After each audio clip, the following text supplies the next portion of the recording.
Haleluya. Kita bersyukur kita bisa bertemu lagi. Ini waktu kita menyiapkan hati, kita menyiapkan tubuh jiwa roh kita untuk memuji dan memuliakan Tuhan Allah kita. Dia yang memberkati roti kita, Dia memberkati air kita, Dia memberkati kekuatan kesehatan, dan Dia yang memberkati kita juga dengan masa depan gilang gemilang di dalam rencana dan janji Tuhan yang pasti. Dia yang telah menebus kita dan memperbaharui kekuatan kita, laksana Raja Wali yang terus-menerus menjadi kuat di tengah-tengah badai. Mari kita memuji Dia, mari kita memuliakan Dia, agungkan Dia, sembahlah Dia, pujilah Dia dengan kekuatan tubuh jiwa roh kita semuanya. Selamat pagi, selamat beribadah bersama-sama dengan GEJA Biji Sesawi di ibadah online kita. Haleluya, amin.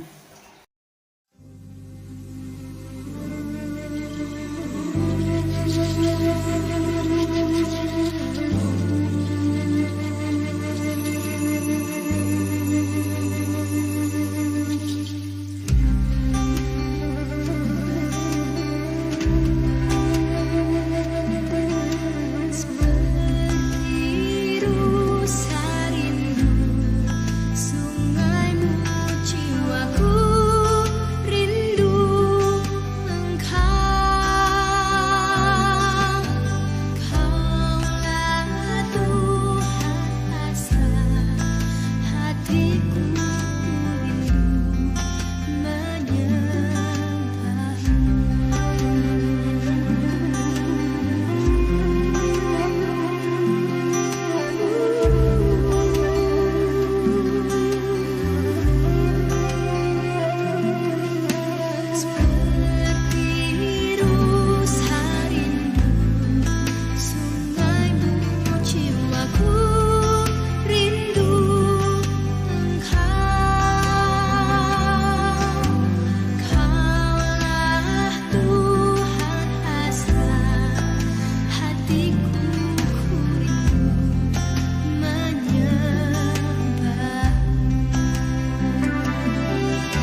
Sorak-sorai untuk Tuhan.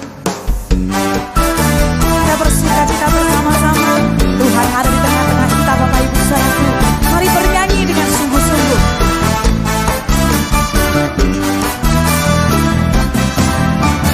Datang pada Tuhan dengan sorak-sorai. Datang pada Tuhan dengan nyanyian syukur. Sebab Dia Raja dan Tuhan, Allah yang berkuasa, kemuliaan hanya bagi Dia. Katakan datang pada Tuhan, datang pada Tuhan dengan sorak-sorai. Datang pada Tuhan dengan nyanyian syukur. Siapa Dia?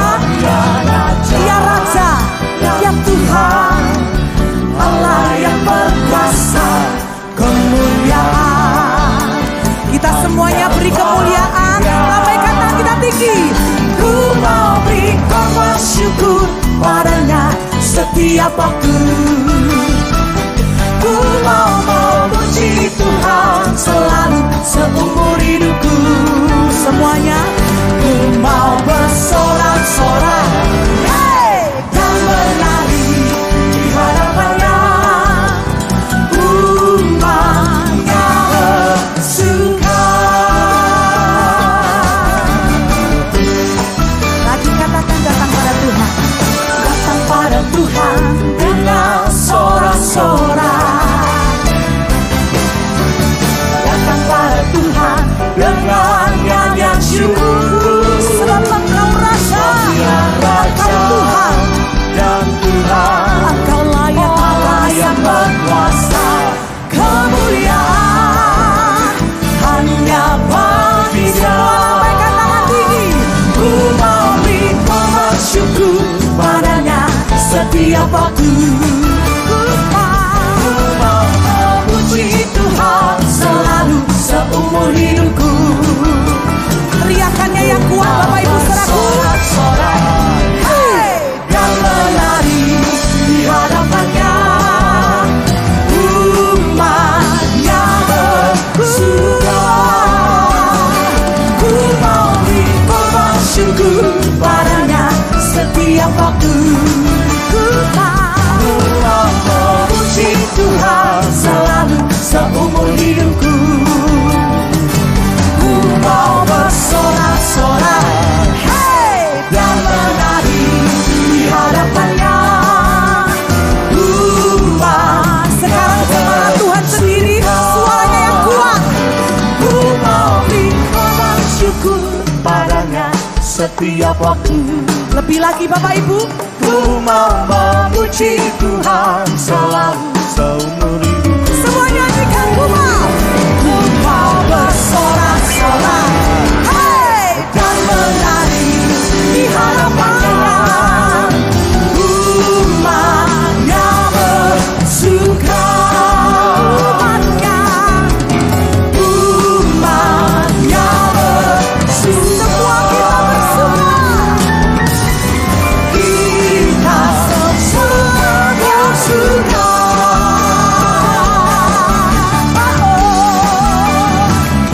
Berikan tepuk tangan yang paling meriah buat Dia, Yesus.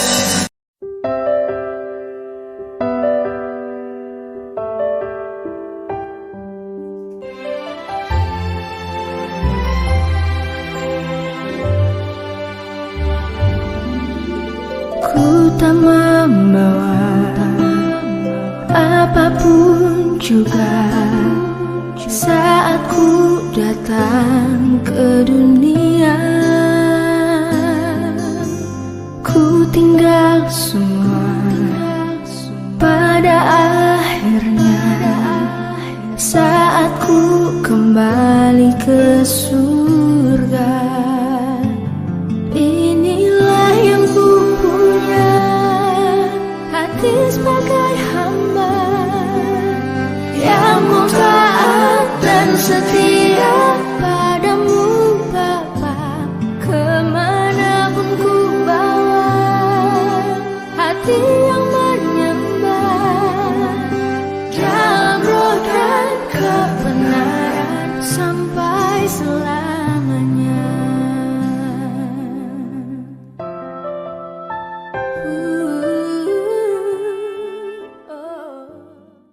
Haleluya. Kita sudah memuji, kita sudah memuliakan dan mengagungkan nama Tuhan kita semuanya. Biarlah hidup kita terus diperbaharui dan terus-menerus juga dibimbing, dituntun oleh firman Tuhan yang sebentar lagi kita akan dengar. Ketika kita hidup di bawah otoritas kebenaran firman Tuhan, maka kita sedang memastikan bahwa kita ada di jalan kebenaran Dia. Jalan jejak-jejak kebenaran firman Tuhan adalah jalan yang betul-betul menjadi satu jalan yang menuntun kita semuanya kepada pertumbuhan iman rohani dan bertumbuh di dalam kesucian dan kekudusan Allah. Mari sebelum kita mendengarkan kebenaran firman Tuhan, kita berdoa lebih dulu. Bapa di dalam surga, hati kami haus, hati kami lapar akan firman Tuhan. Dan biarlah kelaparan kami dan kehausan kami akan firman Tuhan dikenyangkan sendiri oleh firman Tuhan yang akan kami dengar. Roh Kudus mengurapi kami, supaya ketika firman Tuhan itu kami dengar, itu tersimpan di hati, itu tersimpan di hidup kami, tersimpan di dalam Tuhan, di pikiran kami semuanya, sehingga itu menjadi satu ingatan dan menjadi daya penggerak bagi kami semuanya, untuk kami hidup betul-betul mensetarakan diri kami dengan kebenaran firman Tuhan, sehingga kami tidak jauh, tidak menyimpang, dan kami mencapai sasaran target seperti yang Tuhan inginkan. Firman-Mu biarlah menjadi firman yang terus-menerus membawa kami semuanya jauh dari godaan-godaan ketika kami akan melakukan hal yang tidak baik. Ya Tuhan, tolong kami, Tuhan berkati kami semuanya, supaya kami tumbuh di dalam kebenaran firman-Mu. Kami siap mendengarkan kebenaran firman-Mu. Dalam nama Tuhan Yesus kami berdoa, haleluya, amin. Ya, shalom Bapak Ibu yang kekasih di dalam Tuhan. Senang berjumpa dengan Bapak Ibu semuanya di ibadah GSCA online hari ini. Bapak Ibu semuanya yang ada di rumah masing-masing yang mengikuti ibadah online kami, Tuhan terus-menerus memakai Bapak Ibu semuanya, menumbuhkan kehidupan Bapak Ibu semuanya, iman rohani, serta memberikan dukungan ketika Bapak Ibu semuanya menghadapi masalah-masalah yang berat. Mari hari ini kita akan belajar kebenaran firman Tuhan bersama-sama. Kita akan membaca di dalam 2 Samuel pasal yang ke-11, mulai ayat yang pertama sampai ayat yang ke-5. Hari ini kebenaran firman Tuhan kita akan berjudul membangun kewaspadaan di tengah zona nyaman kita. Mari kita akan membuka di dalam 2 Samuel pasal yang ke-11 mulai ayat yang pertama sampai ayat yang ke-5. Pada pergantian tahun, pada waktu raja-raja biasanya maju berperang, maka Daud menyuruh Yoab maju beserta orang-orangnya dan seluruh orang Israel. Mereka memusnahkan Bani Amon dan mengepung kota Raba, sedang Daud sendiri tinggal di Yerusalem. Sekali peristiwa pada waktu petang, ketika Daud bangun dari tempat pembaringannya, lalu berjalan-jalan di atas sotoh istana, tampak kepadanya dari atas sotoh itu seorang perempuan sedang mandi. Perempuan itu sangat elok rupanya. Lalu Daud menyuruh orang bertanya tentang perempuan itu, dan orang berkata, itu adalah Batseba binti Eliam, istri Uria, orang Het itu. Sesudah itu Daud menyuruh orang mengambil dia. Perempuan itu datang kepadanya lalu tidur dengan dia. Perempuan itu baru selesai membersihkan diri dari kenajisannya. Kemudian pulanglah perempuan itu ke rumahnya, lalu mengandunglah perempuan itu dan disuruhnya orang memberitahukan kepada Daud, demikian aku mengandung. Amin. Berbahagialah kita yang membaca kebenaran firman Tuhan, menyimpan, melakukannya, karena firman Tuhan itu akan menjadi berkat bagi kita semuanya. Ada banyak bahaya di zona nyaman. Di zona nyaman itu menyediakan begitu banyak bahaya-bahaya yang terus-menerus memberikan warning sangat ketat dalam hidup kita semuanya. Daud jatuh di dalam zona nyaman dia, karena dia memilih berpuas diri di dalam zona nyaman dia.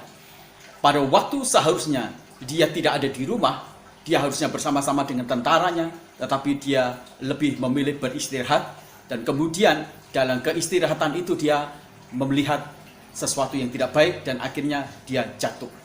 Yesus berkata, memberikan sebuah perumpamaan kepada orang kaya yang bodoh.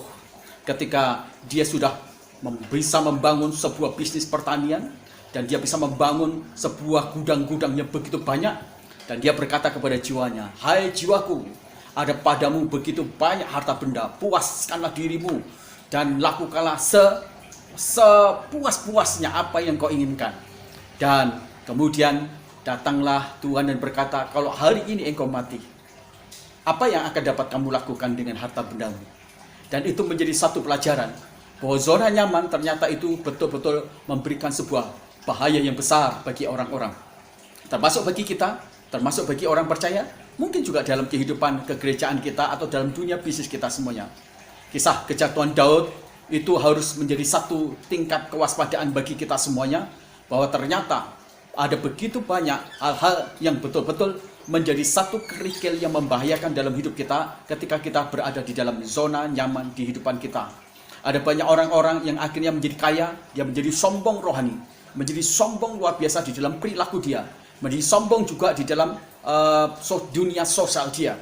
Orang-orang justru jeglok di dalam dimensi rohani dia, bukan dalam kondisi ketika dia tidak mengenal Tuhan, tetapi justru ketika dia merasa bahwa dia sudah nyaman di dalam zona rohani dia.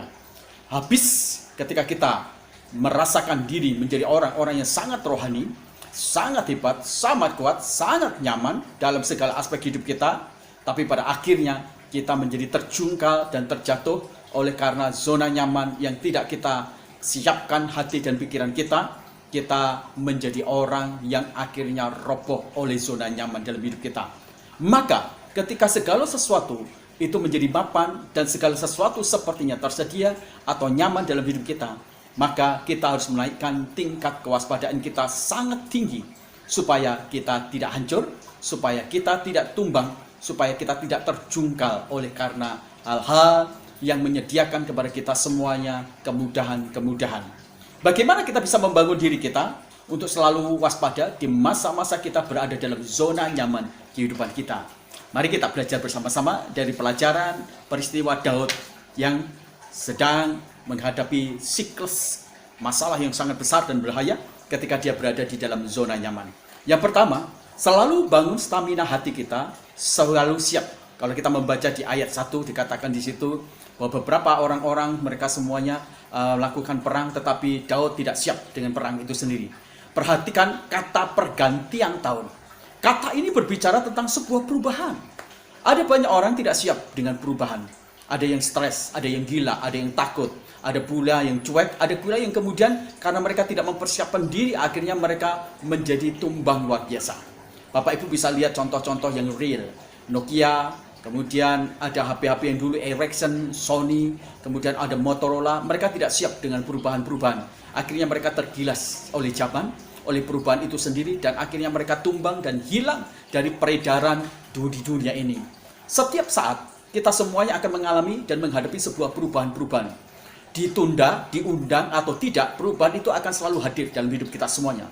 Itu sebabnya ketika kita menyadari bahwa setiap detik, setiap menit dalam kehidupan kita ada perubahan, maka sejatinya kita menjadi orang Kristen harus menyiapkan hati kita, menyiapkan roh kita, menyiapkan seluruh mentalitas kita, supaya ketika hal-hal itu berubah, setiap pergantian-pergantian tahun yang kita tidak duga, tidak sengaja, kita sudah memiliki sebuah agenda, kita sudah memiliki sebuah persiapan, kita sudah mempersiapkan segala sesuatu dalam hidup kita, sehingga perubahan tidak menumbangkan kita, sehingga perubahan tidak mengalahkan kita, sehingga perubahan tidak menjungkir balikkan kehidupan kita semuanya. Jika kita tidak siap dengan perubahan, maka kita akan menghadapi sesuatu bahaya yang sangat besar. Kita sedang menghadapi kesulitan yang sangat besar. Beberapa TV-TV sekarang mereka tidak menduga dengan perubahan-perubahan. Sekarang era digital dan era teknologi dan internet, rasa-rasanya orang sudah tidak lagi tertarik dengan televisi.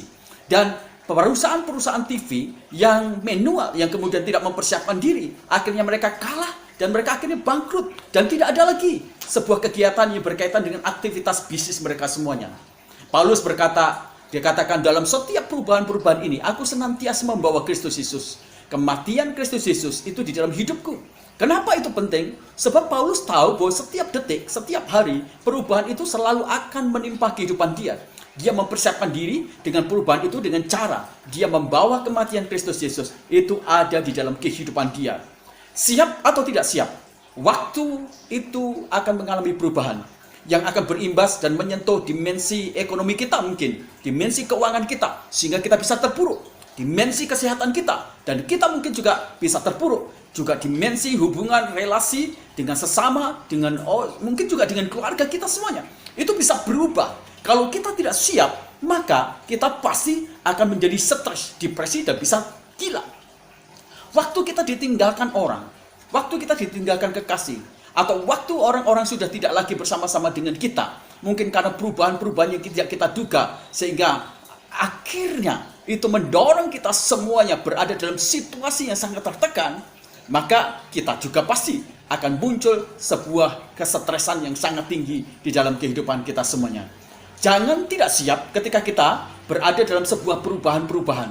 Maka menjadi siap itu penting sekali. Setiap hari kita tidak boleh tidak mempersiapkan hati, mempersiapkan firman, mempersiapkan roh, mempersiapkan doa kita semuanya.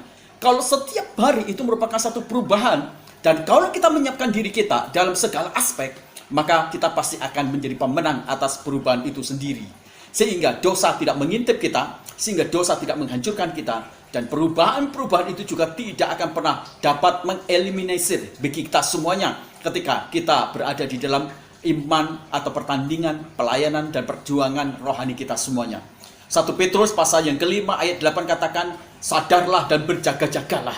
Sebab iblis itu, dia terus mengawal setiap hari. Dalam sebuah perubahan-perubahan, dia berusaha menyerang kita semuanya. Maka kita harus waspada. Jangan sampai kemudian iblis itu menerkam dan menghancurkan kita. Di dalam Matius pasal yang ke-25 ayat 13, Tuhan Yesus berkata, berjaga-jagalah, sebab kamu tidak tahu akan hari dan saatnya. Jadi perubahan-perubahan kita nggak tahu hari dan saatnya. Tapi kalau kita sudah mempersiapkan diri kita, berjaga-jaga, mempersiapkan iman, mempersiapkan rohani, mempersiapkan kehidupan kita, maka kita tidak akan terjungkal oleh sebuah perubahan-perubahan ketika segala sesuatunya tidak sesuai dengan keinginan kita semuanya.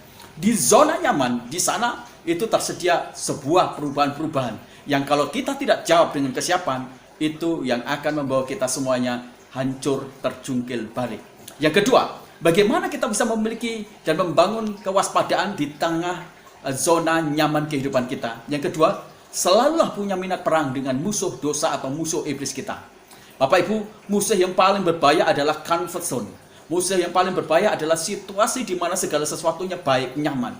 Situasi yang membuat kita malas untuk berperang. Situasi membuat kita kemudian tidak lagi punya keinginan greget untuk kita kemudian maju melawan nafsu atau dosa dalam kehidupan kita. Tahu tidak, mengapa Roma itu hancur?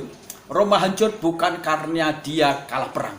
Roma hancur justru ketika dia menjadi penguasa yang menaklukkan begitu banyak negara-negara, dan ketika mereka berada dalam zona nyaman, mereka tidak lagi memiliki semangat perang.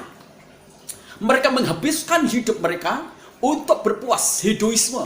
Mereka melakukan pesta pora, mereka melakukan kehidupan seksual yang bebas luar biasa. Dan Roma hancur bukan karena perang. Roma hancur karena zona nyaman yang membunuh dan yang membahayakan orang-orang Roma, yang akhirnya mereka ditunggang balikkan oleh kenyamanan itu sendiri. Waktu mereka nyaman, mereka tidak memiliki daya perang. Mereka tidak memiliki kemampuan energi untuk mereka melawan terhadap segala sesuatu, termasuk dirinya sendiri. Waktu mereka berada dalam zona nyaman, mereka ditaklukkan oleh dosa, oleh kenikmatan daging, seksualitas, dan pesta pora, dan kehidupan hedoisme yang sangat tinggi.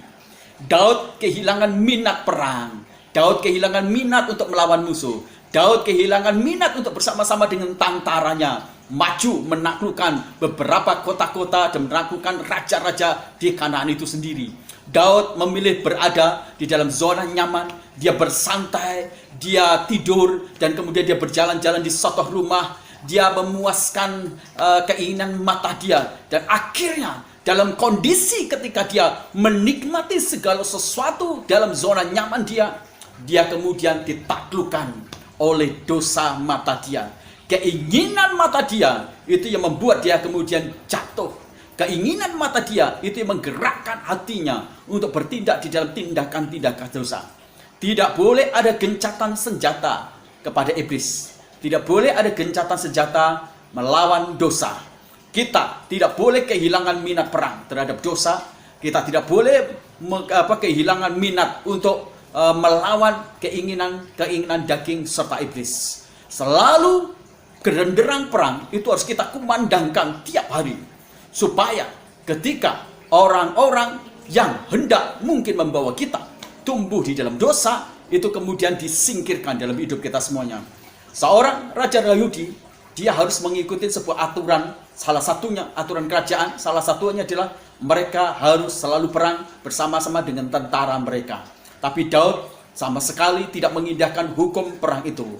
Raja adalah seorang yang paling berada di depan melawan musuh, karena dia memberikan spirit, dia memberikan sebuah kekuatan, motivasi, menjadi daya penggerak bagi tentaranya untuk mereka maju berperang.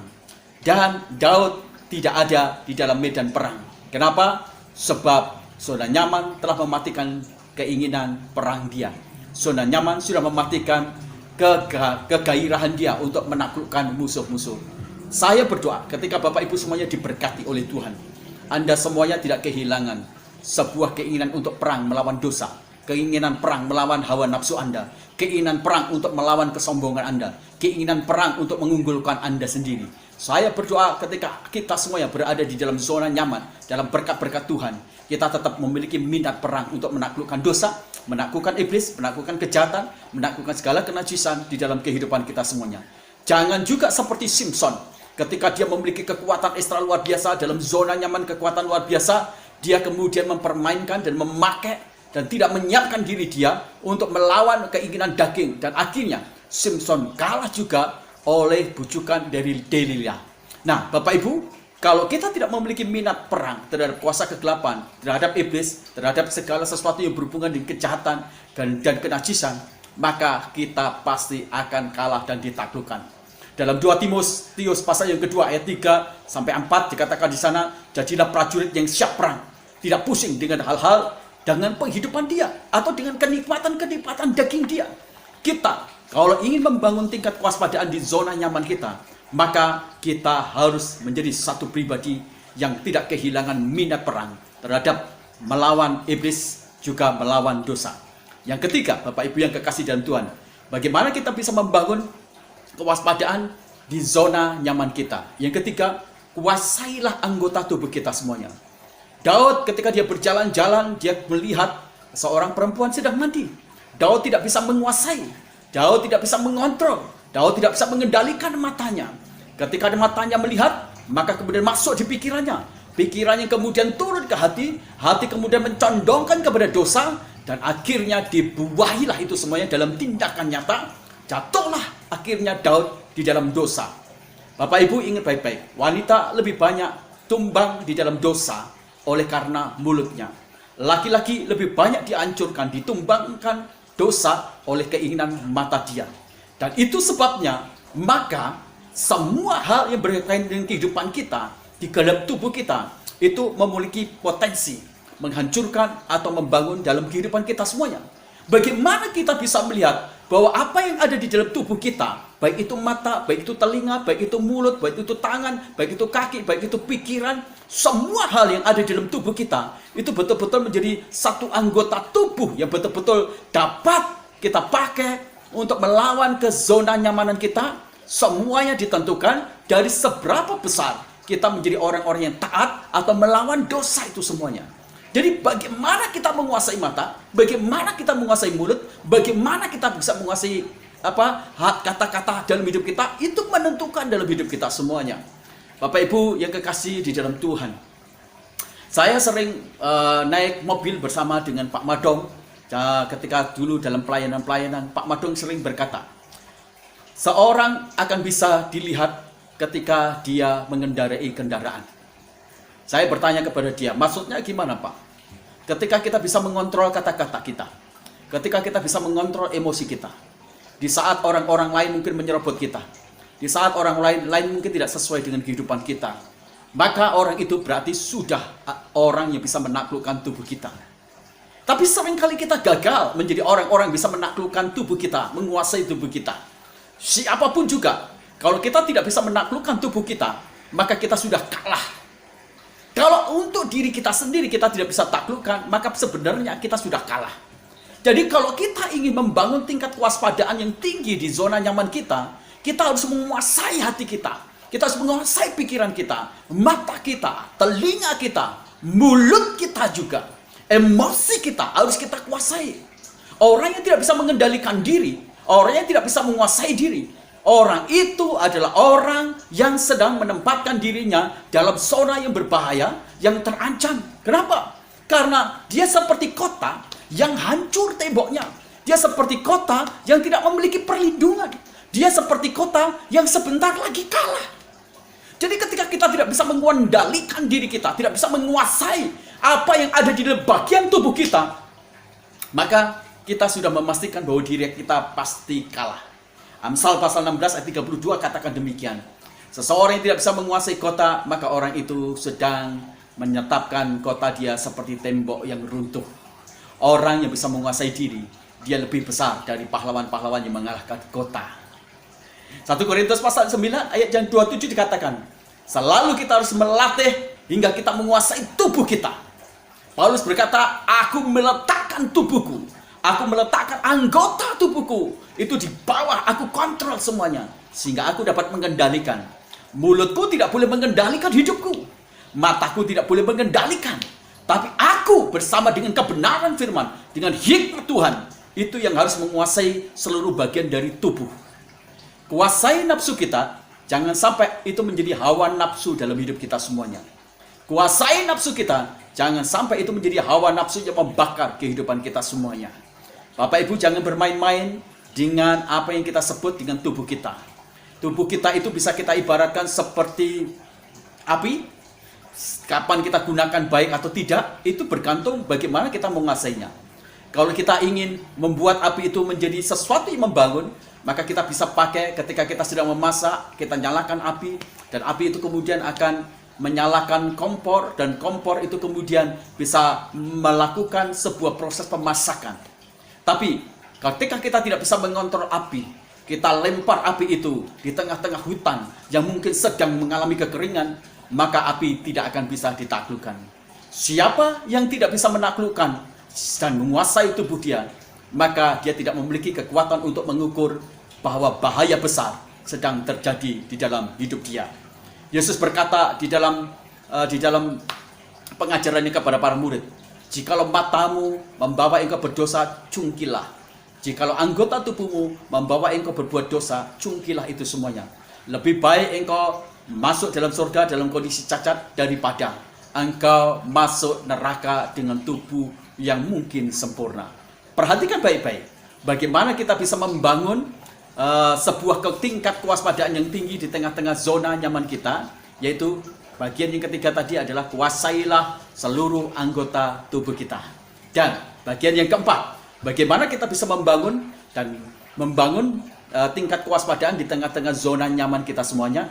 Yang keempat adalah minimalkan usaha untuk mencari info untuk kita berbuat dosa. Minimalkan untuk kita cari info atau cari koneksi untuk kita berbuat dosa. Bapak Ibu, ketika Daud dia melihat perempuan yang mandi itu, apa yang kemudian terjadi? Daud kemudian bukan hanya mulai berpikir, tetapi dia cari info.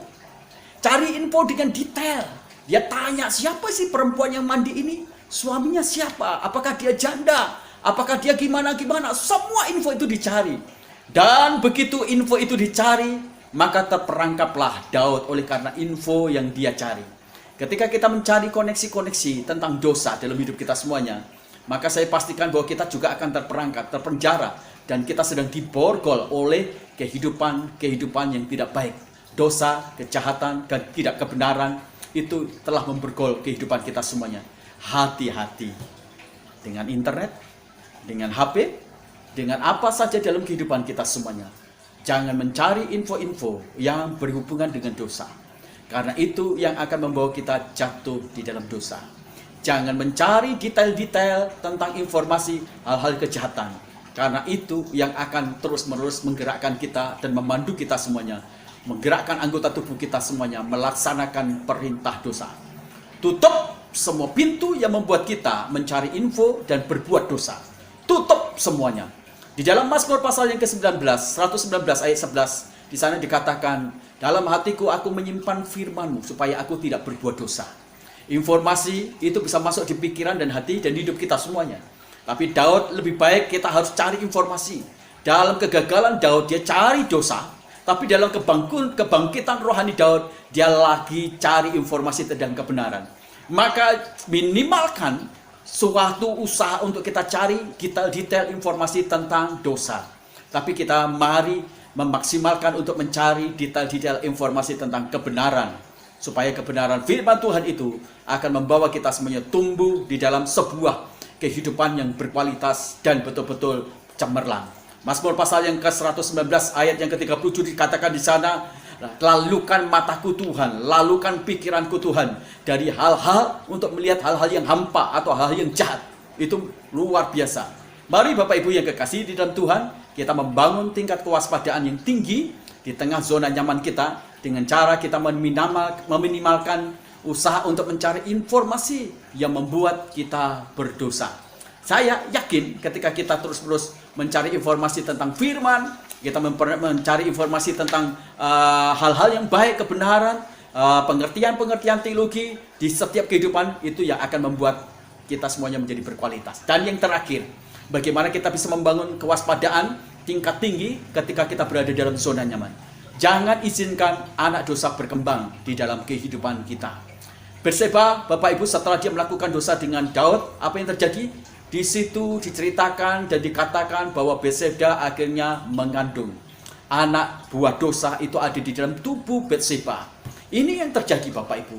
Dosa itu bukan akan terjadi kemudian akan memberikan efek, tetapi dosa itu akan mengandung benih-benih dosa. Hati-hati. Dan Bapak Ibu yang kekasih dalam Tuhan, waktu Daud belum bertobat, apa yang terjadi Bapak Ibu? Dia merasa nyaman. Tetapi ketika dosa itu ternyata mulai mengandung dan akan melahirkan anak, maka Daud kemudian menjadi begitu panik luar biasa. Akhirnya dia menjadi bertobat, dan dalam pertobatan ini dia berjumpa dengan Tuhan dan dia melakukan bargaining, melakukan sebuah kesepakatan atau konsensus dengan Tuhan. Dan akhirnya diputuskan bahwa anak hasil dari dosa Daud dengan Batseba itu harus mati dalam hidupnya. Bapak Ibu, jangan biarkan dosa itu mengandung dan memperanakkan anak di dalam kehidupan kita. Sampai akhirnya itu akan menghancurkan dan meluluh lantahkan hidup kita semuanya. Jangan biarkan mulut kita menjadi pabrik dosa. Jangan biarkan pikiran kita menjadi pabrik dosa. Jangan biarkan mata kita menjadi pabrik dosa. Jangan biarkan telinga kita menjadi pabrik dosa. Jangan biarkan tangan kita menjadi pabrik dosa. Jangan biarkan kaki kita menjadi pabrik dosa. Tapi biarkan seluruh kehidupan kita itu menjadi pabrik kebenaran, pabrik firman Allah, kesucian Allah, kebaikan, kesetiaan Allah, supaya akhirnya kita bisa menikmati buah kehidupan kita yang baik. Roma pasal yang ke-6 ayat 19 katakan gini, serahkanlah tubuhmu, serahkanlah anggota tubuhmu sebagai alat kebenaran Allah. Di dalam Roma pasal 12 ayat 1 sampai 2 disakanakan, mari kita persembahkan kehidupan kita menjadi persembahan yang kudus, dan jangan sampai kita menjadi serupa dengan dunia ini. Saya berdoa supaya kebenaran firman Tuhan ini itu mengingatkan lagi bahwa hati-hati di masa-masa zona nyaman kita itu menjadi saat yang sangat berbahaya, yang sering kali kita tidak sadari. Zona nyaman kita menyediakan bahaya yang sangat besar kalau kita tidak mempersiapkan iman, mempersiapkan rohani, mempersiapkan perilaku moral kita, dan mempersiapkan bagian dari intensitas Tuhan di dalam hidup kita semuanya. Kiranya firman Tuhan menjadi berkat bagi kita semuanya.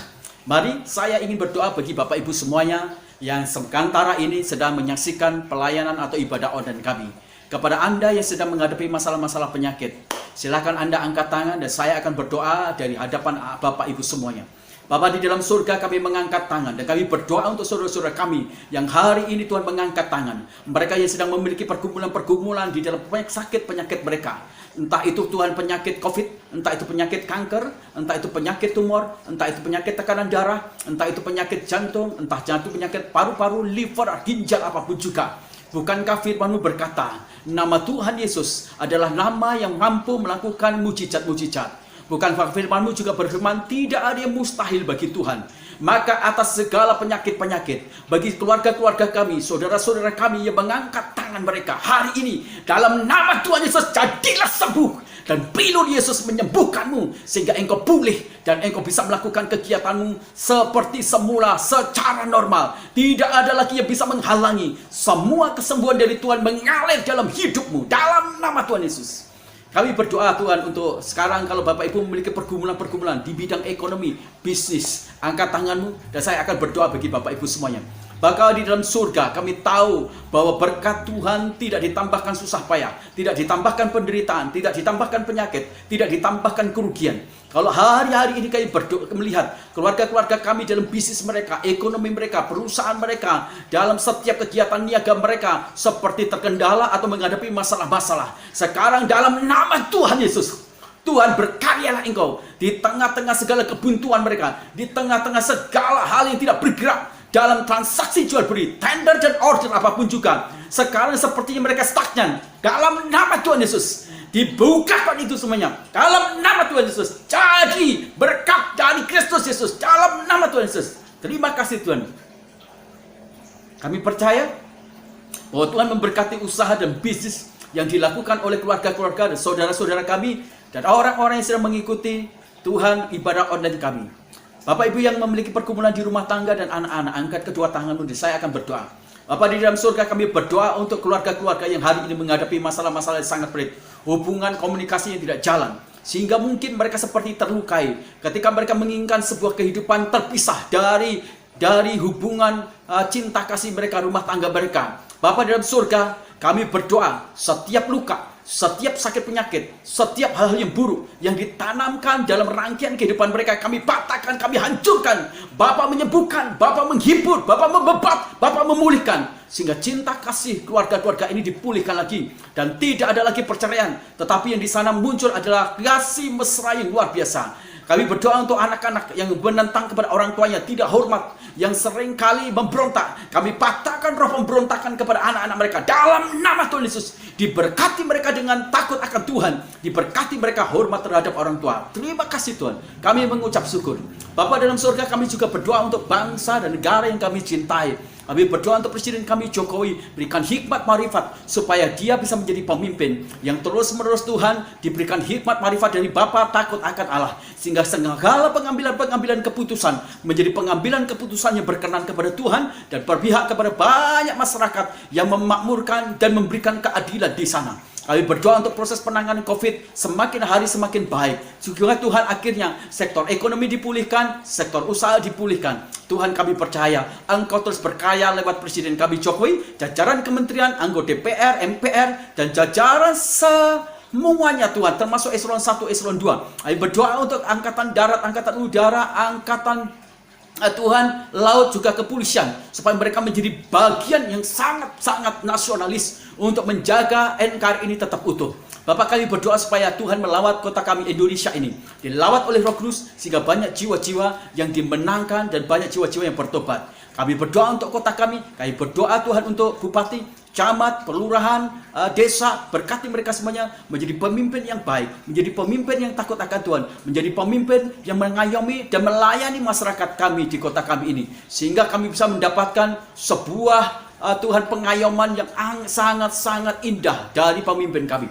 Berkati kota kami yang bergerak Tuhan di bidang-bidang wisata, agrobisnis, niaga, pertanian, peternakan, perkebunan, perikanan. Ya Tuhan, Engkau memberkati kota kami. Kami berdoa juga Tuhan untuk kerinduan kami memiliki sebuah gedung, memiliki sebuah tanah supaya kami dapat pakai secara permanen. Tuhan memberkati orang-orang yang sudah berjanji dan bernasar untuk membelikan sebuah tanah atau membangunkan kami tempat. Tuhan, Engkau memberkati. Kami berdoa untuk sponsor-sponsor yang memberkati kami, baik untuk operasional gereja kami, baik untuk anak-anak sekolah kami, berkati mereka semuanya tanpa batas. Berkati ekonomi jemaat kami satu persatu, mereka yang memiliki pabrik atau garment, mereka yang memiliki usaha kuliner, mereka yang memiliki usaha baru, atau mereka menjadi karyawan. Tuhan memberkati mereka dengan promosi-promosi dan terobosan-terobosan keuangan mereka dalam nama Tuhan Yesus. Kami berdoa juga secara khusus untuk keluarga kami yang sakit. Kami berdoa untuk Ibu Tulus yang sakit dalam nama Tuhan Yesus. Engkau menjamah. Pak Abraham juga Engkau jamah, Engkau sembuhkan dalam nama Yesus. Keluarga-keluarga kami yang sakit yang tidak kami sebutkan satu persatu, Bapak Engkau juga menjamah dan menyembuhkan mereka semuanya. Kami berdoa untuk anak-anak sekolah minggu kami, berdoa untuk anak remaja kami, anak pemuda kami, kaum dewasa, kaum umas. Engkau memberkati mereka semuanya. Tangan Tuhan terus-menerus mengontrol, memelihara mereka dalam segala kebajikan, kebenaran, dan berkat-berkat rohani, berkat jasmanimu. Terima kasih Tuhan, kami percaya bahwa apa yang kami doakan itu Tuhan akan jawab. Akhirnya keluarga yang kekasih dalam Tuhan, angkat kedua tanganmu dan terimalah berkat.